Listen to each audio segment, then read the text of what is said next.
They had studied humanity for centuries before making their judgment.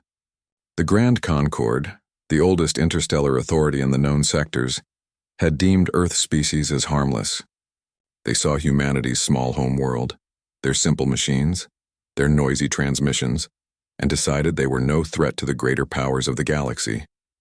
The declaration was broadcast across thousands of worlds. Humans, they said, were a young, fragile race with limited technology and no capacity for real war. The galaxy celebrated the verdict. No one wanted another rising power to challenge the established order.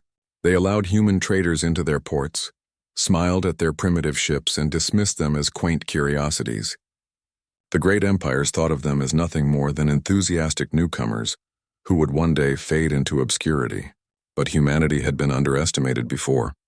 They had been underestimated when they first lit fire in the darkness, underestimated when they rose from the ground and reached the moon, underestimated again when their explorers left their cradle and touched the stars. Each time doubt had only sharpened their resolve. The first sign that something was wrong with the Concord's declaration came on the world of Terrene Prime. It began as a quiet trade dispute. Human merchants had settled on the edge of conquered space, establishing colonies and systems that were rich in minerals and resources. The Terrene corporate fleets wanted those resources too, and their leaders saw the unprotected human colonies as easy prey. They moved in without warning, seizing mines, destroying stations, and enslaving colonists. No one in the Concord objected. After all, humans were harmless. When the first distress signal reached Earth, it carried a message of fire and ash. The colonies were gone. Millions were dead. The transmission ended with silence, but that silence carried across the entire Terran network. Within a day, every major human shipyard shifted to war production. The Federation Council gathered in emergency session and passed the Unified Defense Directive. Factories that once built trade ships now forged steel for battle. Civilian freighters were refitted into war carriers. Research stations became weapons laboratories. Humanity, for the first time in centuries, was united under one purpose. The Concord noticed the movement, but they laughed. They believed humans were incapable of real combat on a galactic scale. Their fleets were ancient, their weapons obsolete, and their ships small compared to the dreadnoughts of the great powers. That illusion ended when the first human fleet arrived at Terrene Prime. It was not large by galactic standards, barely 200 warships, but it moved with coordination and purpose that made the observers tremble. The fleet's ships were not sleek or elegant like the Concord's cruisers. They were angular, heavy and dark, bristling with kinetic weapons and rail cannons that glowed with blue fury. The human fleet demanded the release of the surviving colonists. The Terrene commander refused. The response came less than a minute later. The human fleet opened fire. The kinetic rounds they used were simple projectiles, traveling at a fraction of light speed, but they hit with force that turned capital ships into vaporized clouds. The Terrene's energy shields failed under the relentless barrage. Within an hour, the entire defense fleet was gone. Within 2 hours, orbital platforms were reduced to molten slag. When the dust settled, human troops landed on the surface not to conquer, but to rescue their own. The images of the aftermath spread faster than the Concord could contain them. The Council of Worlds was horrified. A species they had called harmless had destroyed a recognized Concord member fleet in a single day. The Concord demanded an explanation. Earth responded with a single statement: "We defend our own." The Terrene corporations begged the Concord for protection. The Grand Council assembled its fleets, confident they could crush this uprising before it spread. They sent 3,000 ships to subdue Earth's forces. They expected surrender. What they met instead was the Black Line fleet. No one had known Earth possessed such an armada. The fleet appeared from folded space near the edge of the system, a wall of black metal and light. Every ship bore the same insignia, a blue circle enclosing a single white star. The Concord's admirals hesitated, uncertain whether this was a bluff. It was not. When battle began, the Concord's commanders realized too late that human tactics were unlike anything they had ever faced. The Concord relied on traditions, linear formations, energy duels, and pre-scripted maneuvers. Humans fought with unpredictability. Their ships darted through enemy lines, using gravitational slingshots and electromagnetic bursts to confuse targeting systems. Their kinetic strikes shattered hulls designed only to withstand plasma fire. They jammed communications, split the conquered fleet apart, and struck from impossible angles. In less than a day, half the conquered armada was destroyed. The rest fled. The conquered still did not understand. They thought humanity's victory was luck, a single spark of desperation. They could not see the storm forming behind it. While the Grand Council argued, human fleets expanded. They seized the abandoned shipyards of Terrene Prime, rebuilt them, and began producing more warships at a rate unseen in galactic history. Every human colony contributed resources. Every ship captain who had once traded peacefully now carried weapons. They moved from defense to offense.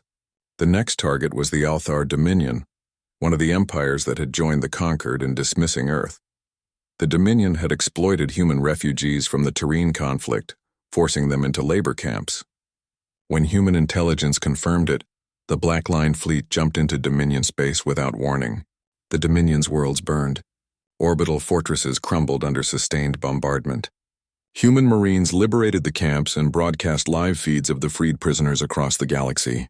The sight of those survivors, scarred, starving but alive, ignited something in every human across the stars. It was not vengeance alone. It was justice carried by steel. The conquered declared humanity a threat to peace. They gathered every remaining fleet, millions of ships from 100 species, and prepared to invade the Sol system itself. They believed that by destroying Earth, they could stop the uprising once and for all. When they arrived, they did not find a helpless world. They found Earth transformed. The planet was surrounded by orbital rings, fortress stations, and massive carriers.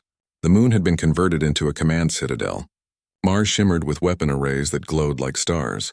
Every human shipyard was alive with energy.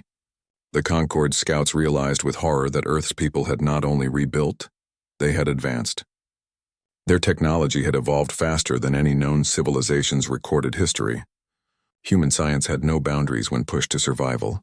They had learned to manipulate gravity, to channel antimatter reactions, and to design AI cores that could command fleets without delay. They had achieved in decades what other species had not in millennia. The conquered fleet entered the system and began their assault. The battle that followed lasted 7 days. Every world watched the transmission. The Concord's energy weapons lit the void. Human railguns answered. The shockwaves turned the darkness into fire. The Concord had numbers, but the humans had something greater, a unity born from loss and memory. Every captain fought not for conquest, but for those who could no longer fight.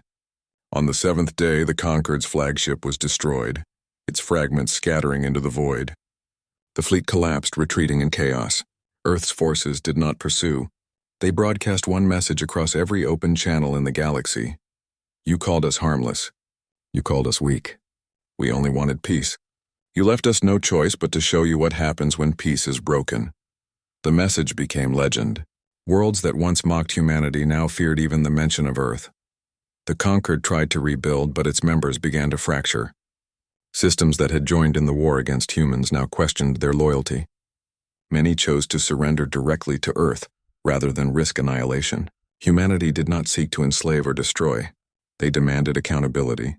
Planets that had profited from the suffering of their colonies were stripped of their privileges and forced to rebuild what they had broken. The Black Line fleet did not conquer, it enforced. And for the first time, the galaxy learned a new kind of law. Decades passed.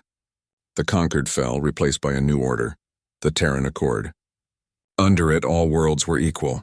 But none forgot the day the galaxy had declared humanity harmless. The scars of that arrogance remained on every planet that had once looked down on Earth. On the outer rim, ruins of old conquered warships still drifted in silence. Human salvage teams used them as training grounds. Among them, cadets studied the records of the war, learning how arrogance had blinded the galaxy and how determination had rewritten its fate. One young officer once asked his instructor, "Why didn't they fear us from the beginning?" The instructor smiled, "Because they saw only what we were, not what we could become." That became the unspoken creed of every human explorer who followed. Wherever they went, they carried not just weapons but memory. They remembered the price of peace and the danger of complacency. Humanity's wrath had been terrible, but its purpose was clear: to ensure no other species would ever suffer the same fate.